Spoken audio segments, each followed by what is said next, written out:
Hi everyone, it's Rich Michael Jones. Time for Bible read for May 29th. Sorry, man. 2 Samuel 14. Job realized how much the king longed to see Elam, so he sent for a woman from Tekoa who had a reputation for great wisdom. He said to her, "Pretend you are in mourning, wear the mourning clothes, and don't put on lotion. Act like a woman who has been mourning for the dead for a long time. Then go to the king and tell him the story I am about to tell you." Then Job told her what to say. When the woman from Tekoa approached the king, she bowed with her face into the ground in deep respect and cried out, "O king, help me." "What's the trouble?" the king asked. "Alas, I am a widow," she replied. "My husband is dead. My 2 sons had a fight out in the field, and since no one was there to stop it, one of them was killed. Now the rest of the family is demanding, 'Let us have your son. We will execute him for murdering his brother. He doesn't deserve to inherit his family property.' They want to extinguish the only coal I have left, and my husband's name and family will disappear from the face of the earth." "Leave it to me," the king told her. "Go home, and I will see to it that no one touches him." "Oh, thank you, my lord the king," the woman from Tekoa replied. "If you are criticized for helping me, let the blame fall on me and on my father's house, and let the king and his throne be innocent." "If anyone objects," the king said, "bring him to me, and I can assure you he will never complain again." And then she said, "Please swear to me by the Lord your God that you won't let anyone take vengeance against my son. I want no more bloodshed." "As surely as the Lord lives," he replied, "not a hair on his head will be disturbed." "Please allow me to ask one more thing of my lord king," she said. "Go ahead and speak," he responded. She replied, "Why don't you do as much for the people of God as you have promised to do for me? You have convicted yourself in making this decision because you have refused to bring home your own banished son. All of us must die eventually. Our lives are like water spilled out on the ground, which cannot be gathered up again. But God does not just sweep life away. Instead, He devises ways to bring us back when He has been separated from us. I have come to plead with my Lord the King because people have threatened me, and I said to myself, perhaps the King will listen to me and rescue us from those who would cut us off from their inheritance. God has given us. Yes, my Lord the King will give us peace of mind again. I know that you are like an angel of God in discerning good from evil. May the Lord God be with you." "I must know one thing," the king replied, "and tell me the truth." "Yes, my lord king," she responded. "Did Job put you up to this?" And the woman replied, "My lord the king, how can I deny it? Nobody can hide anything from you. Yes, Job sent me and told me what to say. He did it to place the matter before you in a different light. But you are as wise as an angel of God, and you understand everything that happens among us." So the king sent for Job and told him, "All right, go and bring back the young man Absalom." Job bowed with his face to the ground in deep respect and said, "At last I know that I have gained your approval, for you have granted my request." Then Job went to Geshur and brought Absalom back to Jerusalem. But the king gave this order: "Absalom may go to his own house, but he must never come into my presence." So Absalom did not see the king. Now Absalom was praised as the most handsome man in all of Israel. He was flawless from head to foot. He cut his hair only once a year, and then only because it was so heavy. When he weighed it out, it came to 5 pounds. He had 3 sons and one daughter. His daughter's name was Tamar, and she was very beautiful. Absalom lived in Jerusalem for 2 years, but he never got to see the king. Then Absalom sent for Joab to ask him to intercede for him, but Joab refused to come. Absalom sent for him a second time, but again Joab refused to come. So Absalom said to his servants, "Go and set a fire to Joab's barley field and the field next to mine." So they set his field on fire, and Absalom had commanded. Then Joab came to Absalom at his house and demanded, "Why did your servant set my field on fire?" And Absalom replied, "Because I wanted you to ask the king why he brought me back from Geshur if he didn't intend to see me. I might as well have stayed there. Let let me see the king. If he finds me guilty of anything, let him kill me." So Joab told the king what Absalom had said. Then at last David summoned Absalom, who came and bowed low before the king, and the king kissed him. After this, Absalom bought a chariot and horses, and he hired 50 bodyguards to run ahead of him.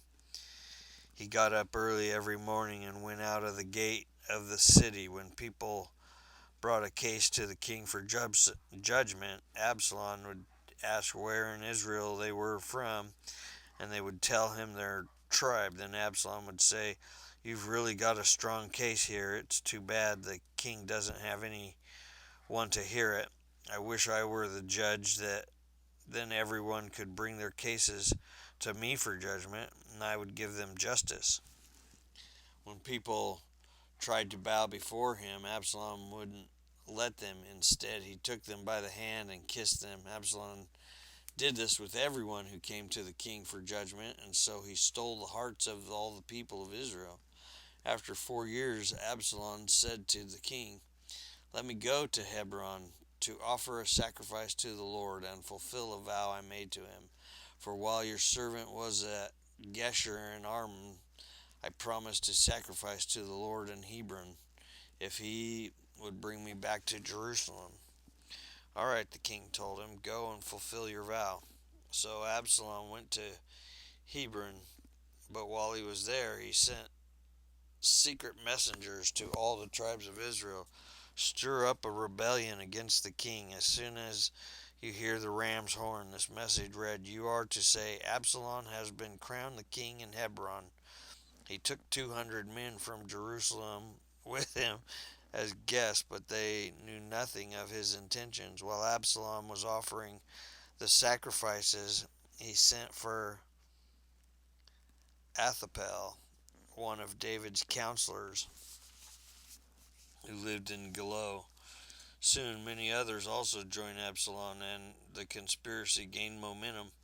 A messenger soon arrived in Jerusalem to tell David, "All Israel has joined Absalom in a conspiracy against you."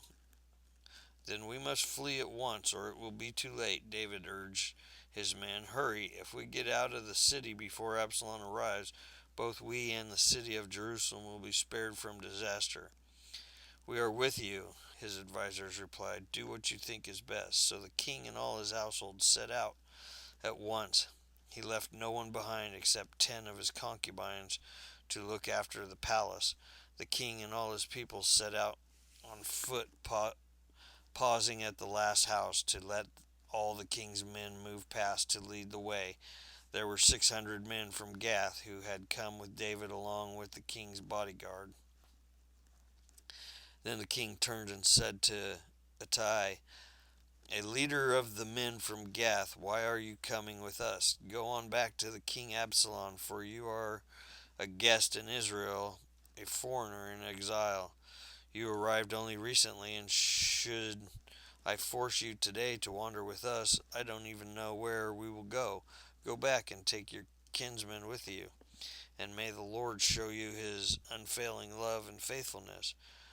But Ittai said to the king, "I vow by the Lord and by your own life that I will go wherever my lord and king goes, no matter what happens, where it means life or death."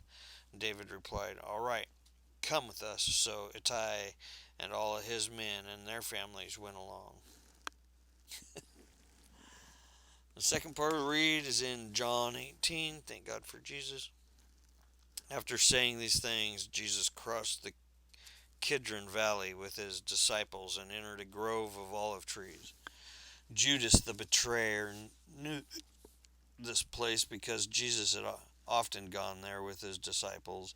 The leading priests and Pharisees had given Judas a contingent of Roman soldiers and temple guards to accompany him. Now, with blazing torches and lanterns, the weapons, they are arrived at the olive grove. Jesus fully realized all that was going on to him and going to happen to him, so he stepped outward to meet them. Who are you looking for? He asked.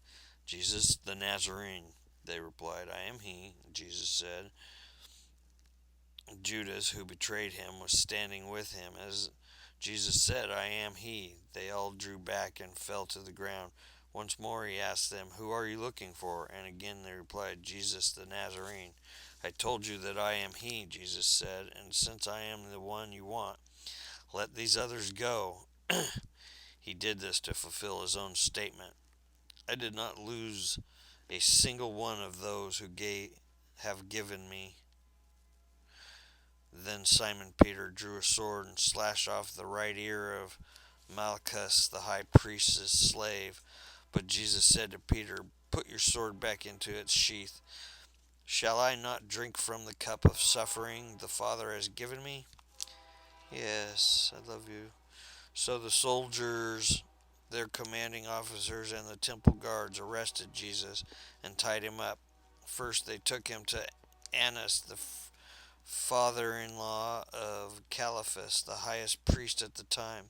Caiaphas was the one who had told the other Jewish leaders, "It's better that one man should die for the people." Simon Peter followed Jesus, as did another of the disciples.